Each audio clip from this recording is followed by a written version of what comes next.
Pour la deuxième année consécutive, Marrakech a accueilli pendant un mois les Automnales de Marrakech, sous l'égide du ministère de la Jeunesse, de la Culture et de la Communication.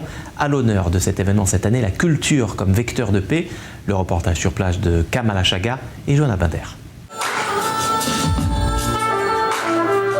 Cet air un brin mélancolique, on le doit à la célèbre chanteuse israélo-marocaine Netta El Kayam. Piano et trompette l'accompagnent pour partager avec le public leur amour de la musique marocaine.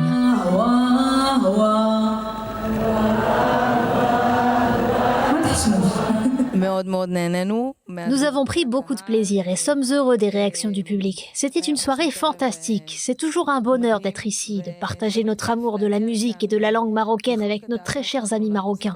Merci beaucoup. Pendant un mois, cet événement, dont c'est la deuxième édition, participe activement au développement culturel au sein de la ville Ocre. Conférences, expositions, concerts, toutes les disciplines ou presque sont représentées. À travers cet événement,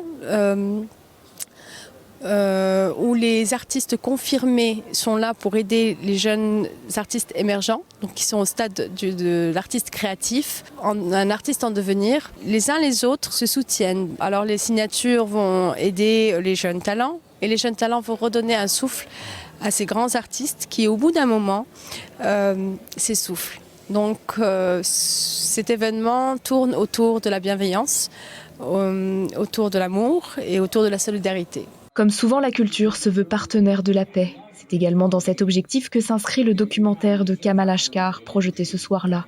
Récit d'un exil, le film suit le destin de la communauté juive ayant quitté le village berbère de Tinguir au Maroc dans les années 1950 et 1960. À la croisée des cultures, les histoires de cette double identité partagée entre juifs et musulmans résonnent dans l'enceinte du Maïden.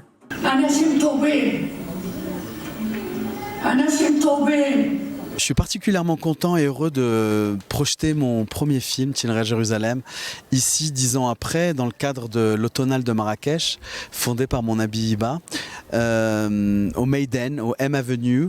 Pour moi, ce film est mon premier film, donc qui revient sur ce passé de coexistence entre juifs et musulmans. Ces juifs que j'ai retrouvés 50 ans après leur départ d'Israël. C'est un film sur le Maroc pluriel, sur l'altérité, et comment moi, en tant que jeune franco-marocain, je milite pour les identités plurielles, pour l'altérité, comment je me suis réapproprié aussi ma marocanité à travers cette figure du juif absent.